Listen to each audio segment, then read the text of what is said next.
This podcast contains explicit and politically incorrect content. Welcome to Tales of a New York limo driver, sex, excess, and stupidity on four wheels, based on the best-selling book by Nikki Testaforty. Come along for over 100 stories that range from idiotic to friggin' unbelievable. Buckle up, kids, and enjoy the ride. Welcome home, honey. I picked up a 30-something-year-old suit coming in from Paris after 3 weeks abroad. As soon as I grab his bags, he starts praying at the Temple of Blackberry. While we are walking to the car, he was so focused on his fucking phone that he almost got creamed by Habib, the speeding cab driver, as we were walking to my car. I loaded the bags in the trunk and he's still standing there, staring at his phone. I decided to wake him from his narcolepsy with, "I'm ready when you are." He nods to me without taking his eyes off the phone and gets in the car. On the way to his house, the guy is fitfully attempting to sleep, but he's flopping around back there like a fish because he can't get comfortable. 3/4 of the way up, he's finally out cold and snoring. I pull onto his street and he wakes up with a start. After he was deep in REM sleep, I turn into his driveway and hand him his bag of duty-free purchases and he goes inside. I bring the rest of the luggage up to the door where he has the screen door propped open. He comes out, and as I bring the last of his stuff, he says, "Thanks, and have a good evening." I get back in the car, write up the job on my log, and start to back the car out of the driveway when I see his BlackBerry sitting on the rear seat where he left it. I pull back in and walk back to the house. The screen door is still open, and the bags are still where I left them.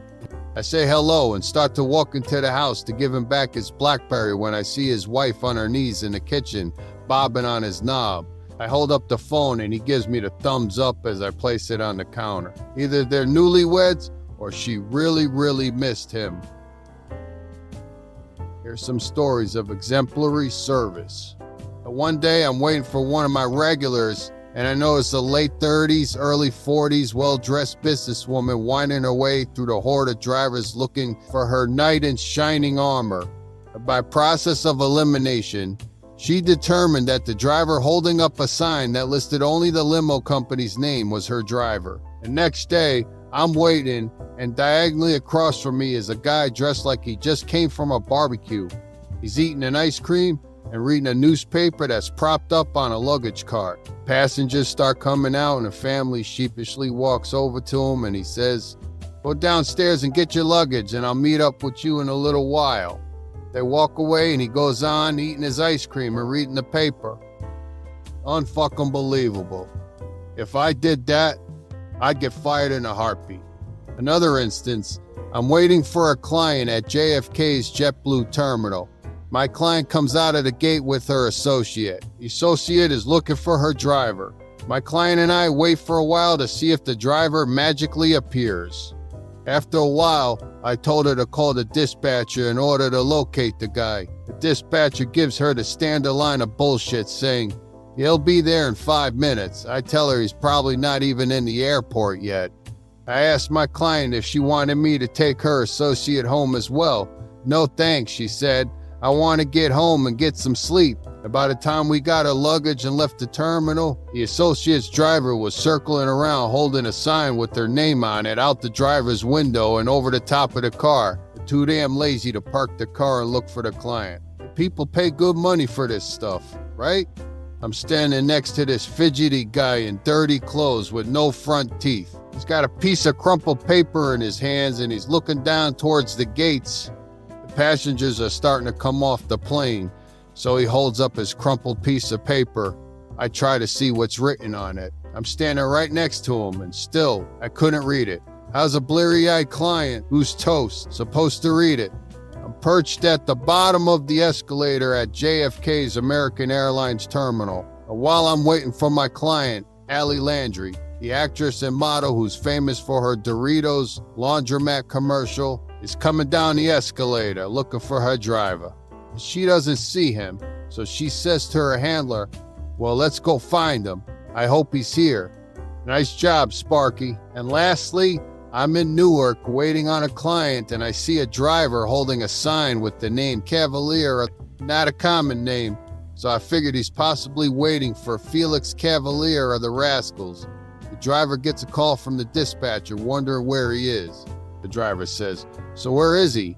As Einstein is getting his finger out of his ear, Felix walks up behind him and taps him on the shoulder. Yet another driver on top of his game. Here's a series of rants. Rant number 1. The service I provide is far superior to that. You would think that clients would appreciate a higher level of service, but most don't. Part of this is because the bottom feeders and uncaring drivers have lowered the bar and clients have come to expect poor service as standard. My ideals may be old-fashioned, but if somebody did the right thing and it was over and above the average level of service, I'd let them know, throw them a healthy tip, and notify their boss. Rant number 2. Unbeknownst to me, a client who was impressed with the service I provided called the company to tell them so. Did they notify me? Nope. Did I get an attaboy with my check? Nope. I just happened to go into the office one day and saw my name on a whiteboard list of nice jobs. Nice motivational tool. Too bad it's rusting away on the workbench. Rant number 3. Why is it that people treat the lanes of a highway like the checkout lanes of a supermarket? If the express lane is open, don't mosey on over there with a full shopping cart, whiny kids, and a fistful of coupons. Catch my drift, you mopes? Elmer's, gorilla, or crazy? A client told me a story that tops all mechanical problems any pilot has ever reported. As they taxied out, the pilot announced, "Ladies and gentlemen, I regret to inform you that we have to return to the terminal to re-glue the nose of the airplane." A picture went something like this. Okay, you hold the nose cone against the terminal, I'll squeeze the glue, and you signal the pilot to pull the jet in. A $20,000 sports fantasy day. A client who runs up over 50 grand a year in limo charges was beside himself because his beloved hometown Boston Red Sox finally made it to the World Series. And how did he celebrate? He decided to take his 9-year-old son with him on a sports junkie's dream trip. I picked him up from his 14-room McMansion and drove to a private jet facility where they boarded a helicopter to take them up to Boston. Upon landing in Boston, a stretch pulled up near the helicopter and drove him to Foxborough to see the New England Patriots play football. After the football game, they got back in the stretch and headed off to Fenway so each of them could sit in $3,600 seats and watch the Red Sox win a World Series game. After that, he directed the stretch driver to give his son a driving tour of Boston. And when that was complete, they headed back to the helicopter for the trip back where I was waiting to take them home. The icing on the cake was when he purchased everything under the sun, World Series related. You name it, he bought it. And some people barely have enough left over at the end of the week to pay for bleacher seats, overpriced hot dogs, and parking. Here's another one about this guy.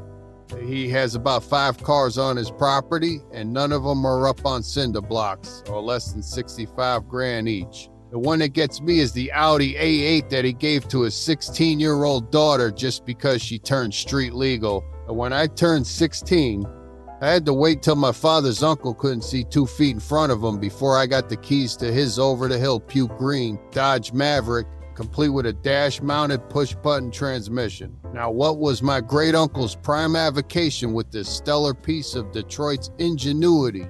Fishing. I tried everything under the sun to eradicate the cheerful odor of what he affectionately called fruit of the sea. I was truly embarrassed to have anybody ride in the car, so I put big-ass house speakers in the back seat and wired them up to the bitchin' 4-watt factory AM/FM radio the boat had. I was living large. Slob plus dollars still equals slob. I'm called to pick up a client at a private country club, which recently hosted the U.S. Open. He makes me wait for over 45 minutes before he finally decides to show up. First, let me give you a little background on this guy. His father started a business from scratch over 50 years ago.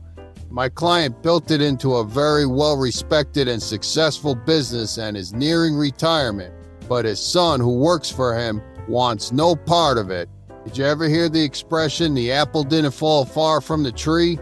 Well, this one rolled all the way down into the river and sank to the bottom. I'm talking about a company that generates at least 10 to 15 million a year in revenue. Stupid kid. All he has to do is breathe, have a pulse, not mess up, and he's set for life. And I'm the one driving the limo? My client is very rough around the edges, blustery, and swears like a drunken sailor on shore leave, and proudly admits to making $2 million a year. As we are getting close to his house, he says, I gotta piss so bad, my teeth are floating and I can taste it. But thanks for the update, Popeye. I pull into his long driveway and back up to the garage to drop his golf clubs off. He gets out, and not 5 feet from a house that must have at least 4 bathrooms in it, starts pissing on an azalea bush 2 steps from the car. He's laughing and saying, I piss on this bush so much you can't tell the difference between Heineken and Budweiser anymore. Money can buy you nice things, but it sure as hell can't buy you class. How'd you like those stories? If you did, please comment, subscribe, and spread the word. I'd really appreciate it. Until next time, take care and have a good one. This podcast is a production of Testa 40 Studios, and no content may be repurposed without express written consent.